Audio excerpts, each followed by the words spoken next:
What do you mean by an engineering here?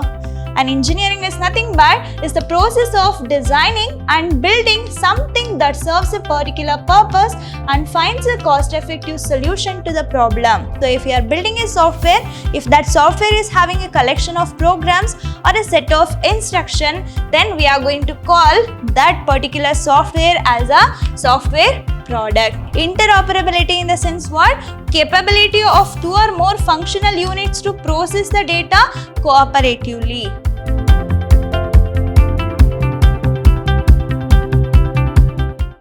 Hello everybody, a warm welcome to one and all. Welcome to the very first session on the B.C.A 6th semester subject called Software Engineering, and we are in the Unit 1, that is Software Process. I am Rohini T.S, Lecturer, Department of Computer Science, Vidhyaashram, First Grade College, Temple of Excellence, MYSURU.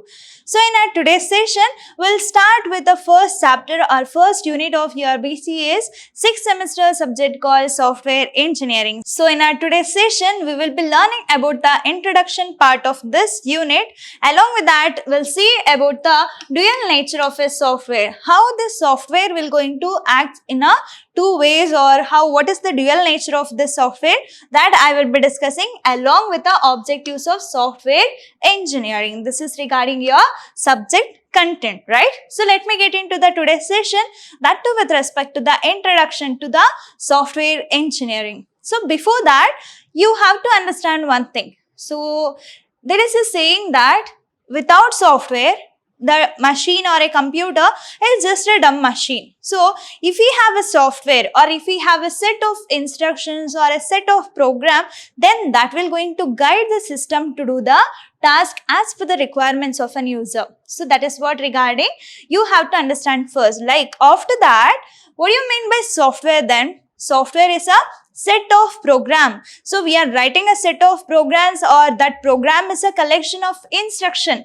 So we are having that collection of programs in order to do or in order to perform a particular task, that too mainly to satisfy the requirements of a customer. So that collection of program is called as software. So software is a program or a set of programs that contains a instruction that provides the desired functionality. In order to satisfy or in order to follow the functionality of a system, we are going to have this software. Then what do you mean by an engineering here?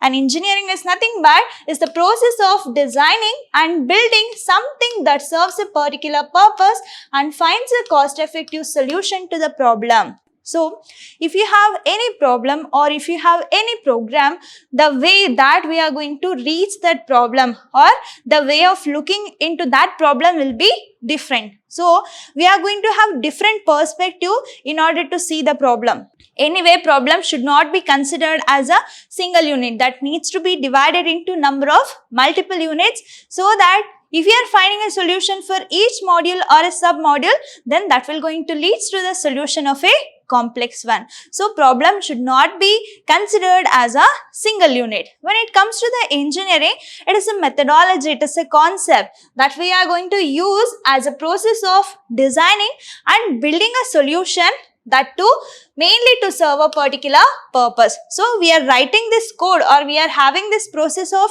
designing and doing the building of constraint to satisfy certain requirements, and it will going to find a cost effectiveness solution to a given problem. So within a budget, within a time, it has to solve a problem. So that methodology is called an engineering. So now we got to know regarding software as well as engineering. So what if I combine both? So we are writing or we are designing a solution, we are finding or building some solution for a particular problem with the help of collection of program, then we are going to call that as a software engineering. So that software engineering is a systematic, disciplined, quantifiable study and approach to the design, development, operation and maintenance of a software system. And we have this software system that includes a collection of program to satisfy a particular problem or to provide a desired functionality. So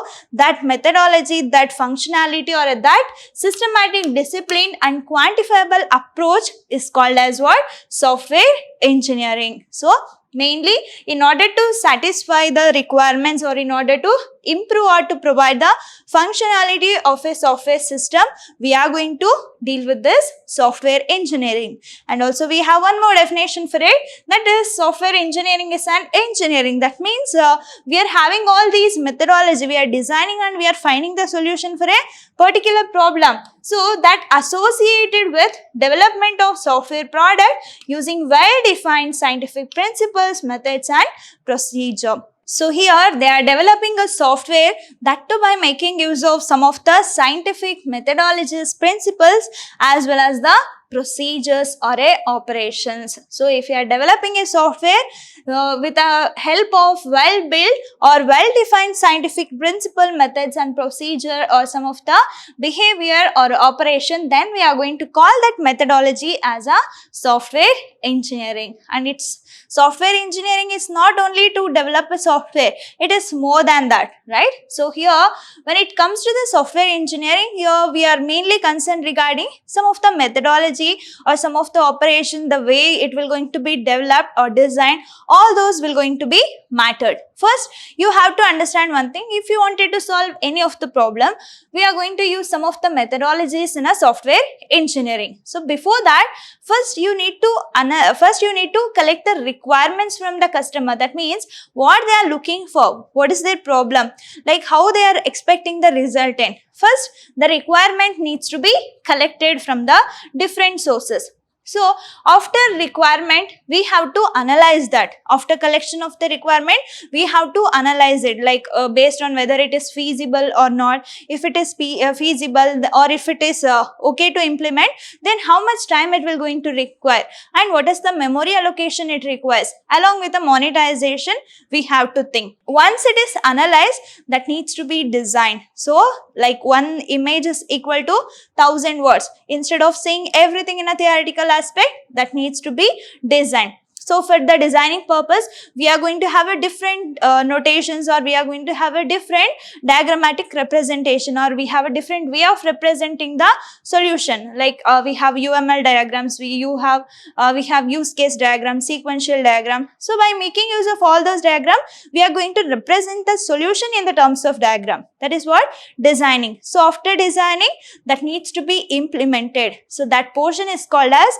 coding. So in the coding, the design part will going to be converted into some programming languages that will going to help us in order to satisfy the requirements of a customer. After the implementation, it needs to be checked against the requirement of a customer or the requirement which is given by the users. So we have to do the verification whether it is satisfying the requirements or not. So if not, how can I do that? If yes, then it will going to leads to the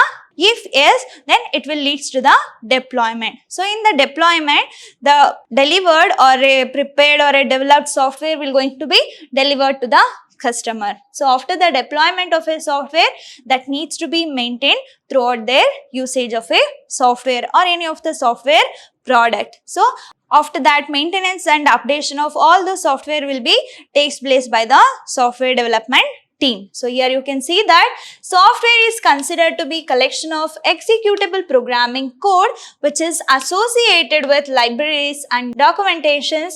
Then software when made for a specific requirement, then we are going to call that as a software product. So if you are building a software, if that software is having a collection of programs or a set of instruction, then we are going to call that particular software as a software product. So if you take the example of painting application, so that painting application only meant for some things which is related to the painting. So we are doing or we have developed that for a purpose of particular aspects. Then we call that kinds of software as a software product. So what is the outcome of this software engineering then? So like we have designed, developed and mainly to satisfy the requirements. If it is done, then what will be the result in that we can expect? So that the outcome of software engineering is an efficient and reliable software product. Already we know about the software product, right? If you are building or if you are developing any of the software for a particular purpose, then that will be called as software product. So after this, the outcome of this software engineering needs to be efficient. So efficient in the sense what? The content whatever we have, that has to be takes place within a particular time, and that has to obey, or that has to respect the requirements and resources of a system, like the wastage of the memory or wastage of a computer processor time should not be takes place in the development of a software product. So that is what? It needs to be efficient as well as reliable. Reliable in the sense what? To which extent system can give its potential performance. That is what reliability. For example, we are all using WhatsApp, right? Then how we are going to trust that, like if it is just sending right mark, that means it indicates that the message has reached the receiver. And if it is include double tick, they are in the online, or their data is on. If it is double tick along with a blue color, then we can say that that person has read that message. Then how can we trust that system? By just looking into all these notation. That is what? Reliability. We can trust that system. So if we are getting that kind of symbols and all, we can easily understand that yes, this message has reached, or this message has read by particular receiver. So in the way, the software engineering, whatever the product it has been developed, that needs to be efficient as well as reliable. And when it comes to the software, it is not only a program code, or it is not only just a program code, it will be of executable code. And also this will going to serve some computational purpose. So if we have that software, then it will be easy for to do the computation. This is regarding what? Software engineering introduction. Then what is the dual role of a software? This software definition already we know. What is an engineering? That too already know. And also we have learned regarding what do you mean by software engineering. Then what is the dual role of this software? It will going to act as a product as well as vehicle for delivering a product, right? So we'll see how this software will going to act as a product. So when it comes to the software, we also have hardware, right? So software is a set of instruction, so set of programs, so that is making a working of hardware. Then hardwares are what? Those are the physical components of a computer system. Who is going to give the assistant to the hardware to do the task in certain manners? That too with the help of software. So it will going to help, or it delivers the computing potential across the networks of hardware. So in order to make the hardware work, we must have a software. Software will going to controls the working potential of this hardware. Along with that, it enables the hardware to deliver the expected functionality. So if some malfunctioning is happening with the software, then that is also going to affect on the hardware which relies on the software. So that the truthness of a software will going to place a very important role. So that when this software is acting as a product, at the time that will going to enables the hardware to do or to produce or to deliver its respected or expected functionality here. And also the software as a product will going to act as a information transformer. Like if you are using a Google Chrome or any of the search engine, so there I can access the content, I can manage the content, we can acquire all those knowledges, and also if it is possible we can also do the modification, displays or transmits the information. Along with that, this software is also going to be act as a vehicle for delivering this product. How come? We'll see now. So that it provides a system functionality. For example, we can also find or we can calculate the payroll of an employee. For monthly salary, we can check out or we can do the calculation with the help of this software. That is also going to provide the system functionality. Along with that, it will control the other software. So, how one software is controlling other software? Anyway, we know that we have two kinds of software. One is system software and another one is application software. So, application softwares are built for a particular purpose or it has been developed in order to satisfy a particular requirement. But when it comes to the system software, it is going to controls and coordinate the activities of a hardware as well as it will going to have a control over this application software. So that when we are using this software as a vehicle for delivering as a product, then it will going to have a control over another software also. So if it is a system software, then you can take the example of operating system. And also it helps to build other software. We are going to use application software or a system software in order to build another software. Mainly that software is also used and that is also required to satisfy the requirements of a customer only. So that includes software tools. We are going to improve the efficiency and it will enhance the performance of a application, that too by building other software from the existing software.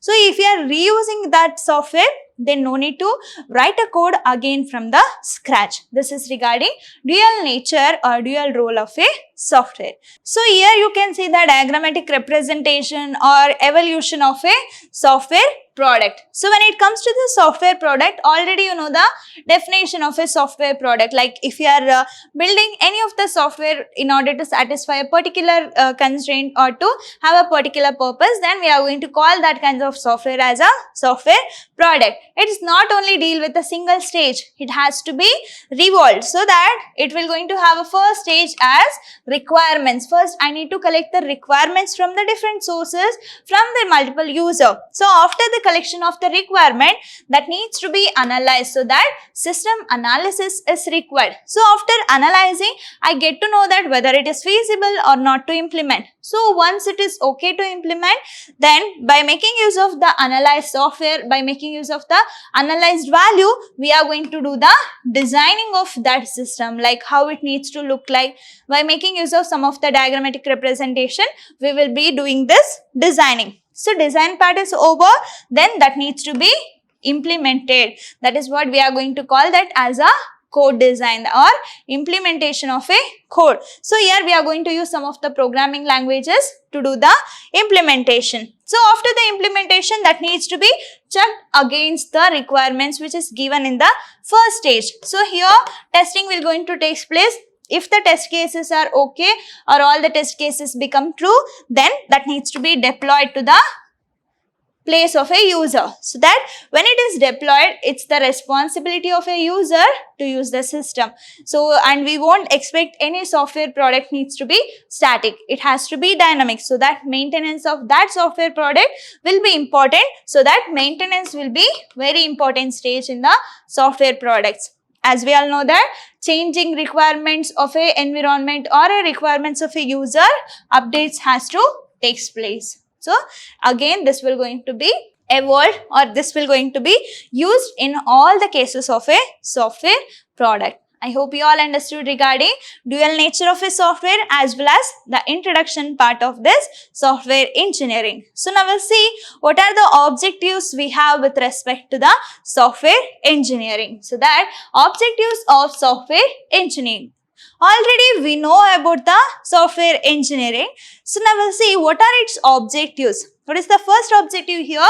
That is maintainability. So already I told you regarding what the software product, whatever we have, that needs to be flexible, that has to be dynamic. It should not only stick to a certain requirement. The changing of a requirement has to take place in order to do the updation. So if it is getting updated on time, then we can have a new features. So that the maintenance of that software in order to have a updation will be important objective of a software engineering, so that it should be feasible for the software to evolve to meet the changing requirements. So in order to meet the changing requirements of an environment as per the requirement of a customer, the software should allow to do all those evolution. And also when it comes to the efficiency, it is related to the efficient usage of a time as well as the memory and also the processor activity, or it includes the processor cycle, like however or what is the speed of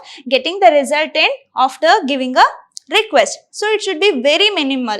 So that's efficiency of a software should not make wasteful use of computing devices. So you should never misuse the resources of a computer system. That means it should not make a wasteful use of computing resources or devices. That includes memory as well as the processor cycle. And then what about this correctness?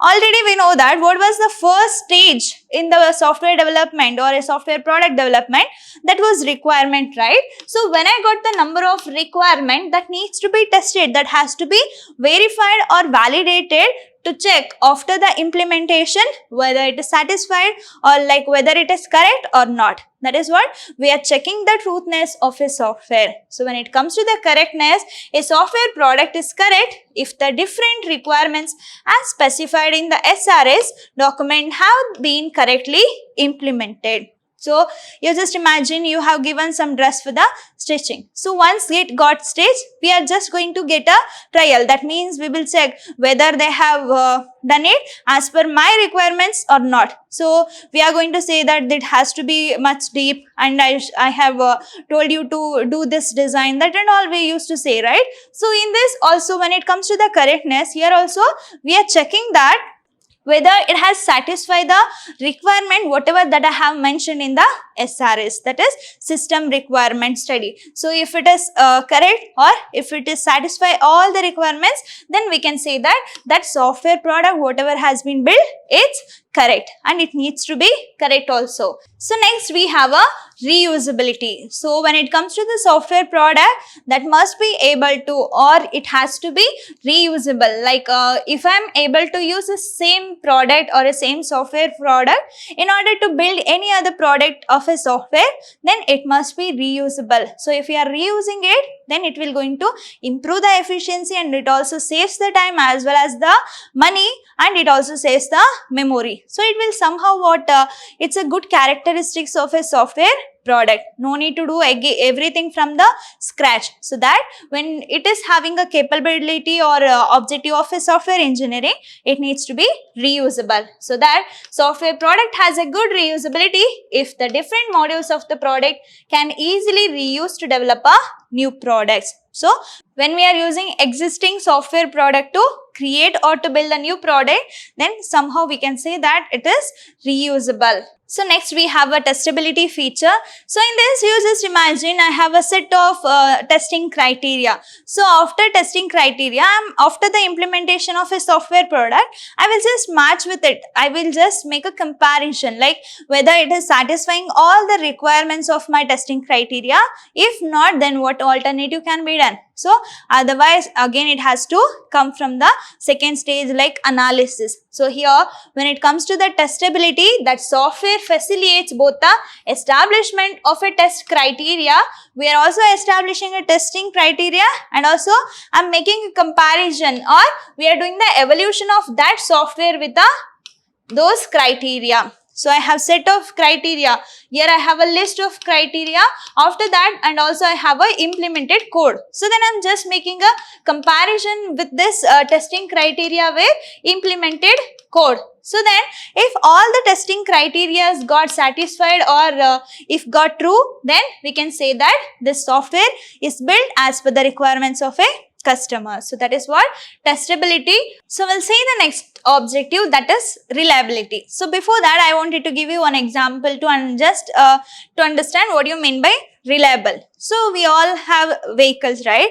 So that can be either two-wheeler or a four-wheeler. So just by looking into the petrol or diesel status, like we can simply predict that, right? Like based on the capacity of your vehicle, you can simply predict that up to this kilometer I can reach without any interruption. So after reaching of that destination, you can say that this is enough and it won't move further. That is, how can you predict that, or how can you reliable that? That means we know its capacity. In the same way, reliable in the sense here also to which extent the program will going to give its potentiality. So that is what relying this reliability. So you can see here it is an attribute of a software quality. So if you consider the example of a vehicle, there also you can check the quality of a vehicle. That means to which extent it can reach. So you can simply predict that. You know its potential, you know its capability or a capacity. In the same way,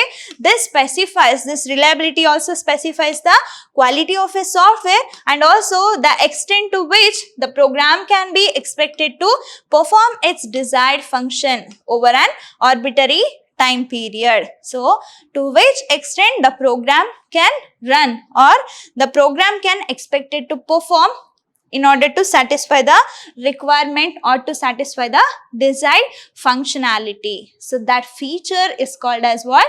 Reliability. And also, next we have a portability. As the name indicates, portable in the sense what?